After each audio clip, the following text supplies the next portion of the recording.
right, it is Manchester United versus Chelsea. It is the big game preview. And of course, we've had a lot of big games this season. We've had Liverpool play Arsenal, we've had Manchester United play Man City, and then this is another big one. Chelsea will be visiting Manchester United in the Premier League. First of all, is this a big game? It's a big game considering the two teams involved rather. For Man United, you might say that they have been struggling for quite a few seasons now. But despite that, it's still a big game. Well, big game, like you said. We'd like to know your thoughts in the comment section. What do you think about this game? As we talk about it, let us know your thoughts in the comment section. Where would this game be won or lost? Let us know in the comment section. What do you think? Who do you think will win the game at the end of the day? Or do you think it's going to be a draw? Let us know in the comment section. Now, Emirates, let's look at Manchester United. They struggled this season, 2 losses, 2 draws, and 1 win. That win was, we know how that one ended with Burnley. And of course, for Chelsea themselves, they've played a lot of derbies this season for a team that, they played a lot of derbies, a lot of London derbies this season. And this one is like a derby when you look at it, when you look at the history between both clubs. This one is a derby. Chelsea have the upper hand when it comes to games play, wins against, both for both sides. Chelsea has the upper hand than Manchester United. In recent times, they've been, beating this Manchester United side. But where would this game be won or lost? Well, I think the midfield in this game is going to play a big role in it. Does you have a midfield? Bruno Fernandes in midfield is a very big player on his day. But with Chelsea, the kind of players they have in Kopama and Moses Caicedo, and so I think they are pretty much covered in that area of the pitch. So you think the midfield will be the determining factor here? Exactly. Well, for both teams, the attack. You look at the attack. Manchester United, we're still in that same story of last season of missing chances. The midfield creates and then the missed chances. Of course, Chelsea has created most chances in the Premier League. Kudos to them. Kudos to the attack. But of course, they've had that thing about scoring goals. It's always been also a bit hard scoring, combating some of the chances today. Of course, some of the chances because Kopama has always been that, the man who always turn up. We saw that Bayern Munich game. How he was the one who turned up, to score 2 goals for them. Although one was actually cancelled in that game. Manchester United have a defense that, I don't know. In the local palace, we call them basket. A defense that anything goes through. Some people have said it is the midfield because of the midfield is porous, and that's why the defense is, conceding so many goals. But my point has always been, no matter how you want to condemn Manchester United midfield, they are doing one job, which is creating chances for the attack. Your job is to somehow, block goals from coming. But Manchester United are conceding a lot of meaningless goals, a lot of, silly goals. How do you think Chelsea, will be looking at that defense and be, you think Chelsea will be looking at that defense and be licking their lips? Remember, I said earlier that the Chelsea midfield is going to play a big role in that game. Why? Not like Chelsea has any world-class defense, or rather world-class defender in their team. It's just that their midfield is so solid that Moses Caicedo alone shields the defense a lot. Do you understand? It's not as if they have a world-class centre back in Tosin Adarabia or Nathan Chaloba. Do you understand? And you might say, okay, Cucurella has been doing well for some time now. James, he's been in and out of the team because of injuries, but their midfield alone plays a major part in how this team are played and how they are set up. For Manchester United, I've maintained that their defense is always leaking, especially Luke Shaw. I don't see Luke Shaw as a left centre back. He has no business starting for Manchester United. I've said it earlier. So he's going to play a very big role in that game, because when you look at that team, when you look at Manchester United midfield, apart from Bruno, the likes of Casemiro and Gatti. Casemiro is a veteran. He has the experience, but it is catching up on him. He's no longer that Casemiro that played for several seasons for Real Madrid. Yeah. Do you understand? Then for Gatto, he's more or less error prone, and sometimes he buckles under pressure.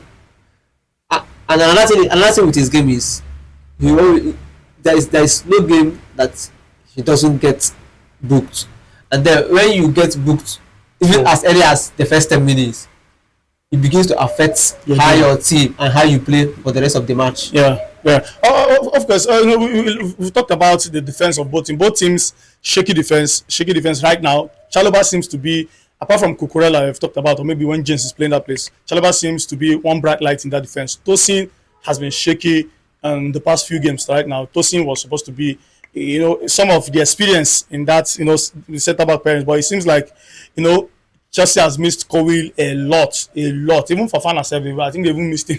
They even missed him a lot in that defense. So we are looking at a situation where both teams will concede goals. We're looking at a situation where both teams would the attacks will be expected to shine. Mbeumo has been the best player for Manchester United in terms of the attack. Sesko, who started his first game against Man City, of course, we'll be looking forward to starting the one. And then we'll also want to see Sesko. Sesko will not be playing against the kind of defense he faced against Manchester City. He's playing Chalobah and he's playing Tosin. These are defenders that on a good day he should be able to handle. But let's see how that one goes. Now, for Amorim, let us, because he seems to be the elephant in the room these days. For Amorim and his formation, how badly does he need to tweak that formation? See, for Amorim, I think he's proving unnecessarily stubborn. Unnecessarily. Because I think at this point, what he should be doing is somehow tweak his formation and how he sets up games. Because you've done this thing several, in fact, coming since last season, and you've also seen that it is not working. You've played about 31 matches in the Premier League, and you've won only 8. So it's no longer working. It is no longer working. Tweak the formation. But the thing is, if he continues like this, continue to prove stubborn, and then the team continues to struggle and lose points, the players will start to lose confidence in him, and then when they start losing confidence, they start to rebel, and then he gets sacked. Do you understand? You should tweak the team. And for Sesko against Adarabia and Chalobah, I think he should be able to at least muster 1 or 2 shots on target. But the issue here is the Manchester United players, are they going to make the right crosses? Are they going to make the right final balls to him?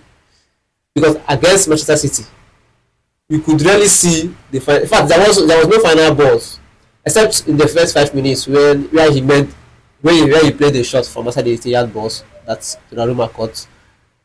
He didn't make any other impact in that game.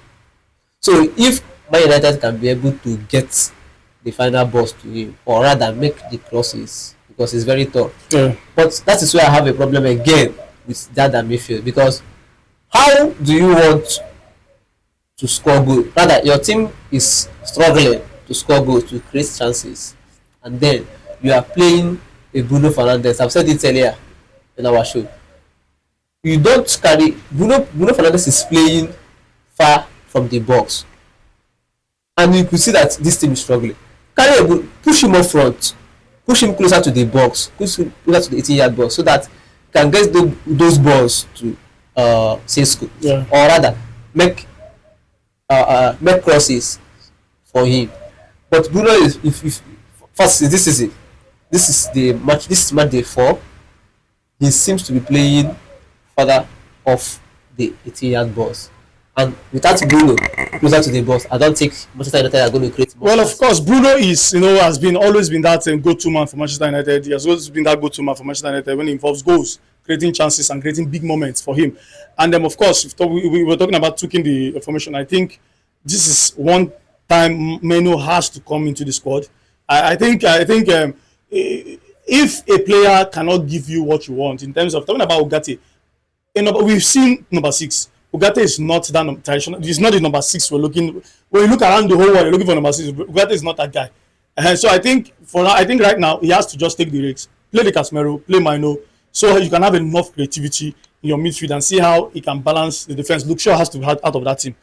Talking about tweaking that team, Luke Shaw has to be out of that team. I don't know how he intends to do it. Dogu has to get into that position. I don't know how he wants to tweak that formation. I don't know how he wants to tweak that defense, but I don't think Luke Shaw should be starting for Manchester United anymore. Another part of the we've talked about is Ahmad. I don't know, but I think Ahmad getting close to the box too will actually help the Manchester United team. It will really, really help in terms of creating chances and in terms of scoring goals. It will really help. Or if there's a way, Mbemo, of course, I know it does not. It's not. Nobody's expecting Mbemo to switch positions with Ahmad once in a while. But I think he has to find a way to get Ahmad too close to the box, just as we're talking about taking Bruno close to the box too. What are your predictions? Finally, what are your predictions? Final predictions for this game? I think it will be a slim win for Chelsea. I think it's going to be a 2-1 win for Chelsea, but I don't see Benitez scoring.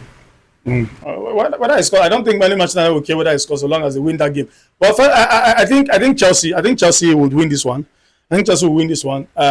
Looking at how organized Chelsea is, I want to see a fight for Manchester United in this game. I seriously want to see a fight for Manchester United in this game. But I think if there's going to be a win in this game, it's going to be from Chelsea. Although I feel like this is a kind of game that ends in a 2-2 draw. But if there's going to be a win in this game, it will come from Chelsea. I want to hear your thoughts out there on the win, on the Chelsea game, on the Chelsea Manchester United game. Let us know who wins and, of course, how you expect this game to turn out for you as a football fan or Manchester United or a Chelsea fan. Let us know in the comment section.